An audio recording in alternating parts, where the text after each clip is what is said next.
the respectable staff members, in your all classes, in your classwork, this is called four side margin pattern. So compulsory check the students in your classwork notebook, వాళ్ళు ఇలా four side margin వేయాల్సిందే. I have guided in all classes, 6th 7th 8th 9th 10th నేను guide చేశాను. కాబట్టి page మీద four side margin పిల్లలు వేయాల్సిందే. మీకు కూడా నేను గైడ్ చేస్తున్నాను. అప్రాక్సిమేట్లీ 3 సెంటీమీటర్స్, దీన్ని టాప్ మార్జిన్ అంటాం. 4 కూడా తీసుకోవచ్చు, బట్ వద్దు, మనకి స్పేస్ ఎక్కువ కనిపిస్తుంది, వేస్ట్ అవుతుంది.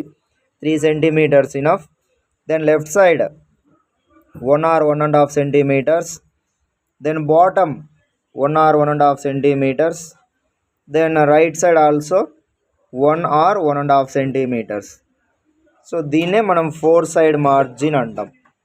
ఇలా మీరు మీ సబ్జెక్ట్స్లో పిల్లలకి గైడ్ చేయండి. మీ క్లాస్ వర్క్ నోట్బుక్లో four side margin is mandatory.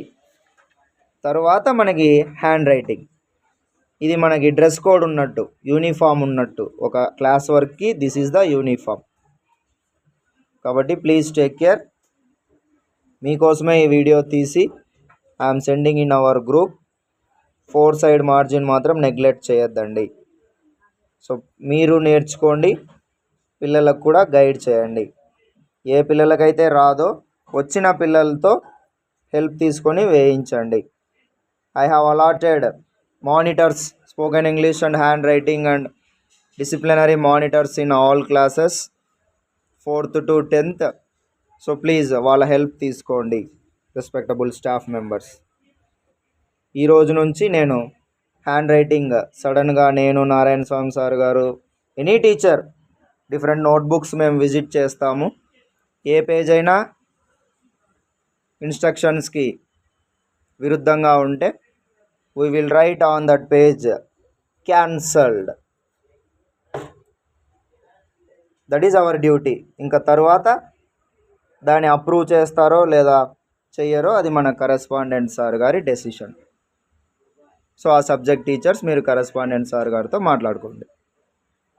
నా డ్యూటీ, మా డ్యూటీ, మన డ్యూటీ సరిగ్గా లేదు అంటే మాత్రం ఐ విల్ బి క్యాన్సల్డ్. ఈ రోజు నుంచి ఇంప్లిమెంట్ అవుతుంది. ఆల్రెడీ నేను పిల్లలకు కూడా చెప్పాను ఆ విషయం. ఇంతకు ముందుదంతా పట్టించుకోము, ఈ రోజు నుంచి, ఈ డేట్ నుంచి ఇంప్లిమెంట్ అవుతుంది. So please take care dear staff members. Thank you.